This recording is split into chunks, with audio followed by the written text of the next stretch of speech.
Hello guys, welcome to your channel Crack Tech. Today we will discussing about the GK part of RINL previous year questions. हम लोग खाली question ही नहीं discuss करेंगे, उसके साथ अगर कुछ इंपॉर्टेंट फैक्ट्स होगा तो वो भी बताते जाएंगे. So without wasting time let's begin. So first question is which is the following is not a neighbouring country of India. निम्नलिखित में से कौन सा इंडिया का पड़ोसी देश नहीं है. कौन कौन सा इंडिया का पड़ोसी देश है उसके बारे में एक बार डिस्कस कर लेते हैं. इंडिया का पड़ोसी देश कौन कौन सा है. Pakistan, Afghanistan, China, Nepal, Bhutan, Bangladesh and Myanmar. और दो देशों के साथ इंडिया सी बॉर्डर में भी शेयर करता है. वो कौन कौन सा देश है. श्रीलंका एंड मालदीव्स. अगर हम लोग ऑप्शन के ओर देखेंगे तो आप देखिए कि ऑप्शन में बेल्जियम है जो कि एक यूरोपियन कंट्री है. और बेल्जियम जो है वो नीदरलैंड, जर्मनी और फ्रांस के साथ अपना बॉर्डर शेयर करता है. बेल्जियम हो जाएगा इसका आंसर, जो कि इंडिया का नेबरिंग कंट्री नहीं है. अगला क्वेश्चन पूछा है recently who took the oath 31st chief minister of Karnataka by the governor Vajubhai वाला. मतलब 31st चीफ मिनिस्टर कर्नाटका का कौन बना है.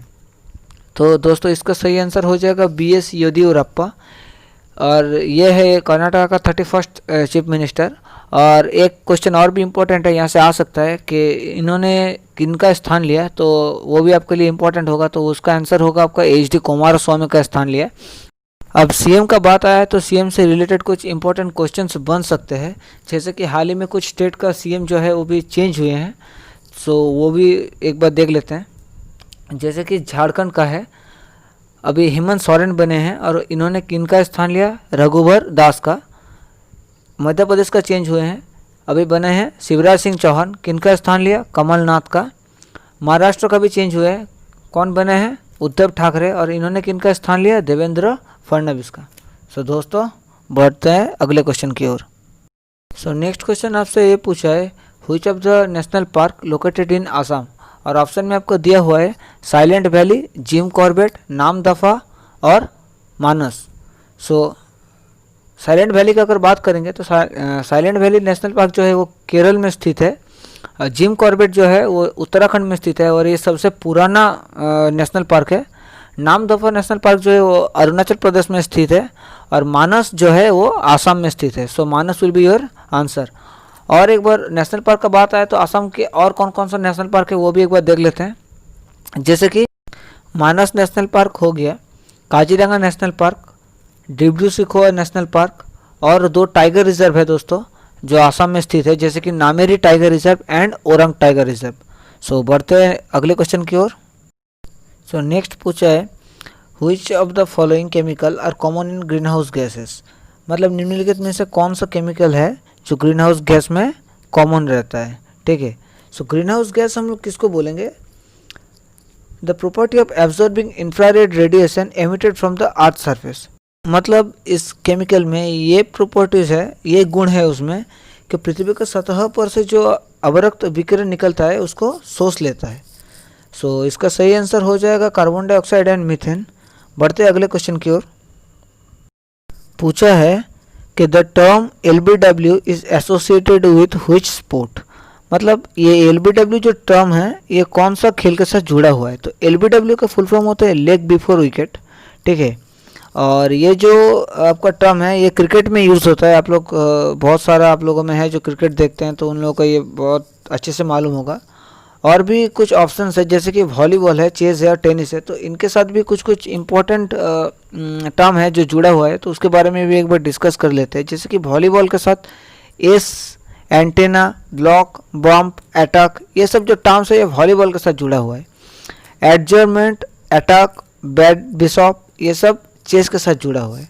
और टेनिस के साथ जुड़ा हुआ है S, advantage, ATP, back spin, ये सब टर्म्स जो है ये टेनिस के साथ जुड़ा हुआ है.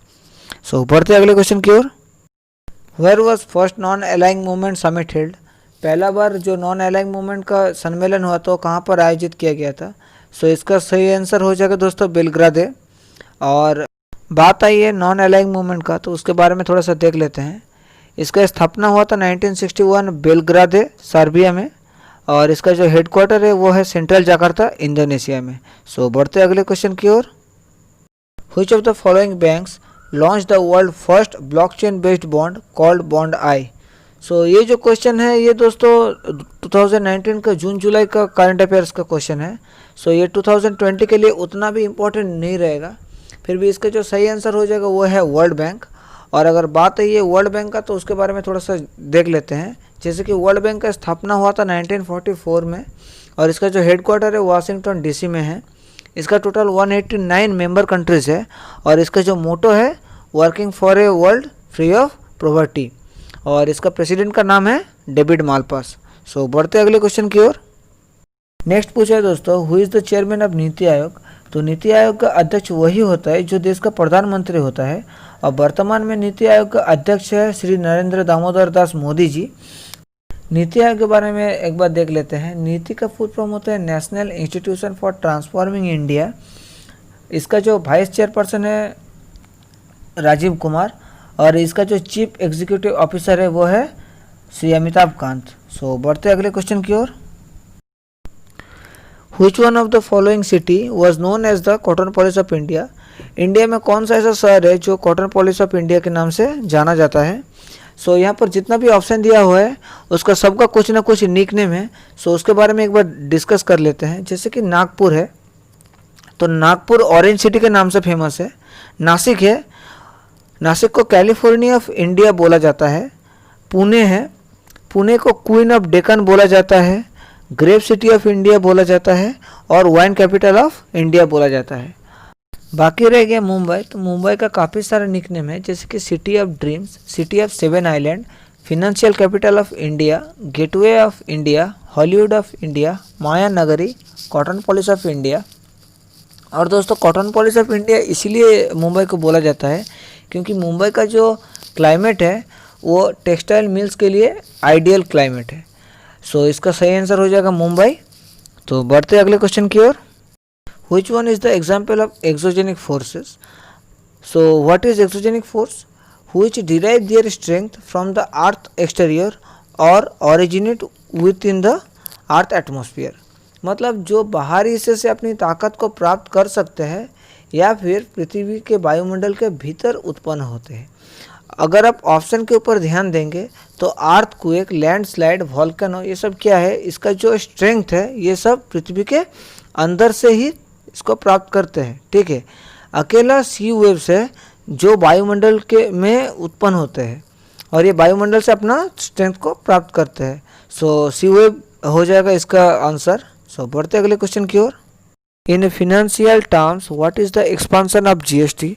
सो जीएसटी के बारे में लगभग सभी को पता है। जीएसटी का जो फुल फॉर्म होता है वो होता है गुड्स एंड सर्विसेज टैक्स और ये फर्स्ट इम्प्लीमेंटेड हुआ था 1 जुलाई 2017 को। और जीएसटी पास करने वाला पहला कंट्री अगर पूछता है तो वो हो जाएगा फ्रांस। और अगर इंडिया में कौन सा state first GST bill pass करता है तो आपका आंसर हो जाएगा आसाम। सो बढ़ते अगले क्वेश्चन की ओर। बीच में कुछ बोलना चाहेंगे उसके लिए सॉरी दोस्तों। आप लोग जानते ही हैं कि क्रैकटेक एक बिल्कुल नया चैनल है। सो अगर वीडियोस आप लोगों को पसंद आ रहा है तो ज़रूर वीडियो को ज़्यादा से ज़्यादा शेयर कीजिए और अगर अभी तक चैनल को सब्सक्राइब नहीं किए हैं तो चैनल को सब्सक्राइब कर दीजिए और साथ ही साथ बेल आइकन को भी दबा दीजिए, तभी जो वीडियोज़ का नोटिफिकेशन आपके पास आते रहेगा। Which of the following international lines between India and Pakistan. So पूछ रहे हैं आपसे कि इंडिया और पाकिस्तान के बीच में कौन सा इंटरनेशनल लाइन है। सो यहाँ ऑप्शन में से रेड क्लिफ लाइन हो जाएगा इसका सही आंसर। ये रेड क्लिफ लाइन जो है ये सर सिरिल रेड क्लिफ के नाम से बनाया गया था जो कि 2 बाउंड्री का जॉइंट चेयरमैन थे। और बाकी ऑप्शन का अगर बात करेंगे डूरेंट लाइन तो ये पाकिस्तान और अफगानिस्तान के बीच में है। हिंडनबर्ग लाइन जो कि जर्मनी और पोलैंड के बीच में है और एक जर्मनी और पोलैंड के बीच में और एक लाइन है वो है ऑर्डरनेज लाइन। मैगिनोट लाइन जो कि फ्रांस और जर्मनी के बीच में है। और कुछ इंपॉर्टेंट बाउंड्री लाइन्स है जैसे कि मैकमोहन लाइन जो कि इंडिया और चाइना के बीच में है। 17th पैरेलल जो कि नॉर्थ एंड साउथ वियतनाम को अलग करता है। 38th पैरेलल जो कि नॉर्थ और साउथ कोरिया को अलग करता है। 49th पैरेलल जो कि यूएसए और कनाडा को अलग करता है। और पाक स्ट्रेट जो इंडिया और श्रीलंका को जोड़ता है। सो बढ़ते अगले क्वेश्चन की ओर। नेक्स्ट पूछा है कि which state celebrates Khajuraho dance festival. So ये भी 2019 का ही क्वेश्चन है करंट अफेयर्स का, और ये भी आपका 2020 के लिए उतना इम्पोर्टेंट नहीं रहेगा, क्योंकि इस साल जो है बहुत सारा डांस फेस्टिवल को क्या किया है, उसको स्थगित कर दिया गया है कोविड-19 के कारण। सो इसका सही आंसर होगा मध्य प्रदेश। और एक बात, मध्य प्रदेश में खाजुराहो टेम्पल भी एक आता है, तो वो भी इम्पोर्टेंट रहेगा, तो उसको भी याद रखिएगा। बढ़ते हैं अगले क्वेश्चन की ओर। Functional segment of DNA are called as. So इसका सही आंसर हो जाएगा जीन्स। जीन एक खंड है डीएनए का जो माता पिता से संतानों तक जानकारी पहुंचाता है और संतानों में आनुवांशिकता वर्ण निर्धारित करता है। सो बढ़ते अगले क्वेश्चन की ओर। The Mahatma Gandhi national rural employment guarantee scheme aims to provide minimum, आपको ऑप्शन से बताना है कि कौन सा होगा। सो ये भी 2019 का करंट अफेयर्स है और इसका सही आंसर हो जाएगा 100 डेज ऑफ वेजेस एम्प्लॉयमेंट। सो बढ़ते अगले क्वेश्चन की ओर। इन जून 2019 20th meeting of financial stability and development council FSDC was held under the chairmanship of. तो इसका सही आंसर हो जाएगा दोस्तों निर्मला सीतारमन, जो कि हम लोगों का फिनेंस एंड कॉरपोरेट मिनिस्टर है। बाकी ऑप्शन की तरफ अगर ध्यान देंगे, अमिताभ कांत, कुछ देर पहले हम लोग पढ़े कि ये नीति आयोग का CEO है। शक्तिकांत दास, ये RBI का गवर्नर है, RBI बोले तो रिजर्व बैंक ऑफ इंडिया। और अजय त्यागी, ये सेबी का चेयरमैन है, और सेबी का फुल फॉर्म है securities and exchange board of India. और इनका जो टेन्योर था वो 28 फरवरी 2020 को ख़त्म होने वाला था, लेकिन इनका टेन्योर जो है, इनका कार्यकाल जो है और 6 महीना बढ़ा दिया गया है। सो बढ़ते अगले क्वेश्चन की ओर। The expansion of the acronym IMO। So इसका फुल फॉर्म हो जाएगा दोस्तों इंटरनेशनल मैरीटाइम ऑर्गेनाइजेशन। एक स्पेशलाइज्ड एजेंसी है UN का, जो कि रेगुलेटिंग शिपिंग के लिए रिस्पॉन्सिबल है। ठीक है, अगर इसका बात करेंगे तो इसका फॉर्मेशन हुआ था 17 मार्च 1948 को, और इसका जो हेडक्वार्टर है वो लंदन में है। सो बढ़ते अगले क्वेश्चन की ओर।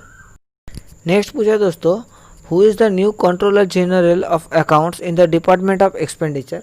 तो ये भी 2019 का करंट अफेयर्स का ही क्वेश्चन है, और तब गिरिराज प्रसाद गुप्ता सही आंसर होता, और उनको 30 दिन के लिए ये पद संभालने का भार दिया गया था। और अगर वर्तमान में पूछता है तो इसका सही आंसर हो जाएगा सोमा रॉय, और इन्होंने दिसंबर 1, 2019 से अपना पद संभालने का भार लिए हैं। सो बढ़ते अगले क्वेश्चन की ओर।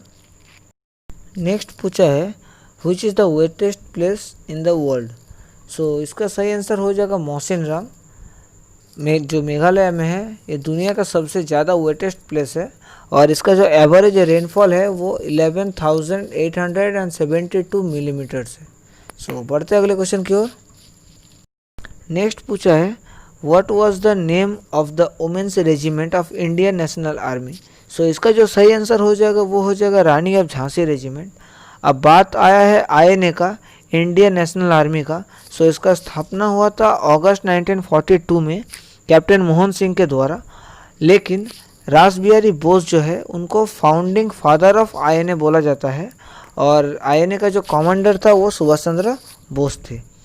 सो दोस्तों ये RINL प्रीवियस ईयर GK का लास्ट क्वेश्चन था।